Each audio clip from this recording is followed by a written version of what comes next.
Welcome to the Explainer. Today we are skipping the typical news headlines and jumping right into the incredible culture, beauty, and heritage of one of the most historically complex regions on the planet, Jammu, Kashmir, and Ladakh. We're going to demystify this area, and we're doing it not with opinions, but with hard, fascinating data.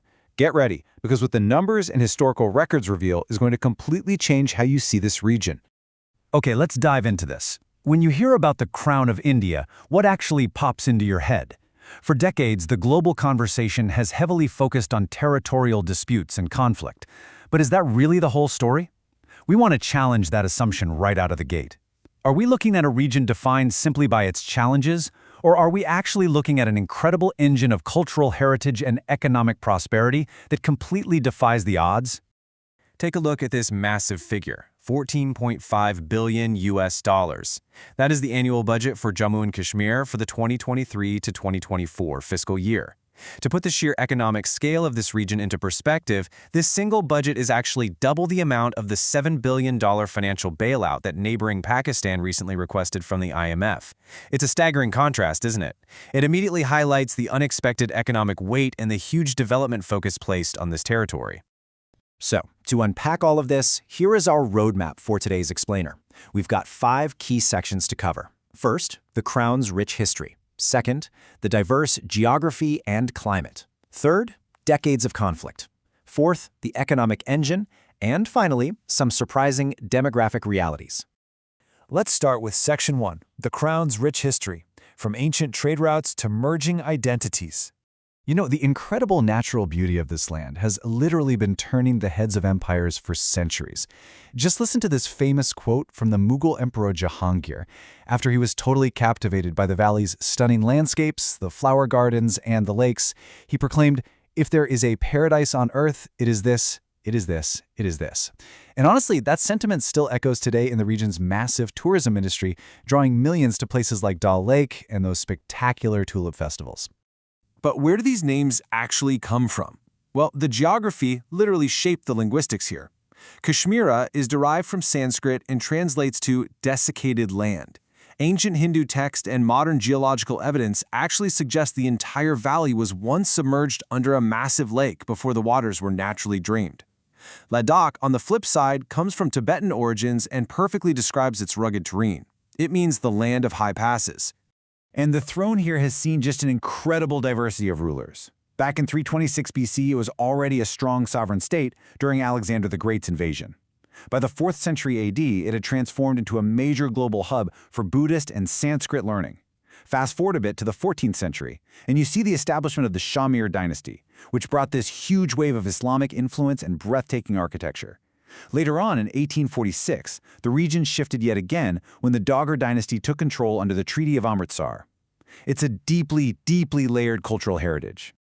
Moving right along to Section 2, diverse geography and climate. 3 distinct landscapes shaping life and culture. And this brilliantly illustrates exactly what I mean. Just look at how this breaks down. Jammu sits in a subtropical climate fed by the Chenab and Tawi rivers, featuring really hot summers. But move up into Kashmir and bam, you hit an alpine climate with sub-zero winters, heavy snowfall, and the life-giving Jhelum River. Then, cross the mighty Himalayas into Ladakh, and suddenly you are in a high-altitude desert. It's a rain shadow region, heavily reliant on winter snowmelts and the Indus River. It is literally 3 completely different worlds sitting right side by side. That brings us to Section 3, Decades of Conflict, a data-driven look at political transitions. The modern era of unrest really traces back to the 1987 state elections, which sparked widespread political alienation. By 1989, that escalated into a full-fledged armed insurgency. The tragic human cost was massive, including the displacement of over 100,000 Kashmiri Pandits who were forced to flee the valley. Then, a major constitutional shift occurred in August 2019 when the Indian government abrogated Article 370, revoking the region's special status to integrate it more closely with the mainland. And, according to Ministry of Home Affairs data, the years following this policy shift have shown a marked, significant decrease in militant activities and casualties. Okay, let's pivot for Section 4, the economic engine, agriculture, industries, and surprising resources. Look at this number. 20 million metric tons. That is the staggering amount of apples produced by Jammu and Kashmir. To put that in perspective, out of India's total national production of about 25 million metric tons, J&K produces 20 million entirely on its own. The region's temperate climate makes it the absolute ultimate apple bowl, fueling a massive portion of the local economy and employing hundreds of thousands of people.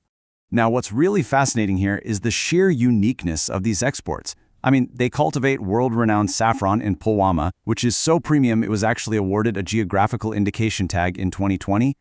They produce incredibly high-quality pashmina wool from high-altitude Chengfungi goats. The wood from their trees is crafted into world-famous Kashmir willow cricket bats, prized by professional athletes everywhere. And if that wasn't enough, Kishtwar holds India's only known deposit of highly transparent pure blue sapphires. It's literally a treasure trove. Let's head into our final segment, Section 5, surprising demographic realities, healthcare, and social metrics that defy expectations. First off, let's talk about the incredible cultural diversity within the territory itself. If you look at the Kashmir Valley, the demographic is predominantly Muslim at 96.4%. But just right next door in the Jammu region, the demographic completely flips to a 66% Hindu majority. It just goes to show this incredible, dynamic diversity existing right within a single administrative boundary. And then there's Ladakh. The demographics here perfectly illustrate its historical role as a true crossroads of empires and ancient trade routes. You've got a nearly perfectly balanced mix of Islamic populations at 46.4% and Buddhist populations at 40%, alongside a 12% Hindu demographic. It is just a stunning real-world representation of merging ancient cultures. So, the crucial point is, how are the people living here actually faring?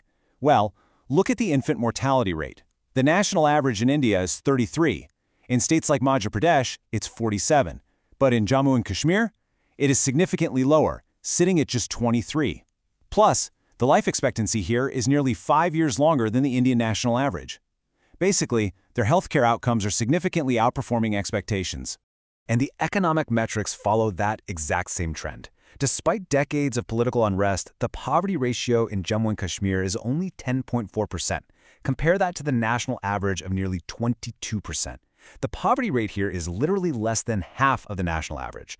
It's a profound testament to the region's agricultural strength, its booming tourism industry, and honestly, the incredible economic resilience of its people. Which leaves us with this final thought. With an influx of new infrastructure tunnels, a massive renewed boom in international tourism, and deeper administrative integration, how will ongoing development shape the future identity of this deeply historic, diverse, and prosperous region? The data shows a region that isn't just surviving, it is actively building a robust future. Thank you so much for joining me on this explainer. I really hope this data-driven journey sparked your curiosity to learn even more about the vibrant culture, beauty, and heritage of the Crown of India. See you next time.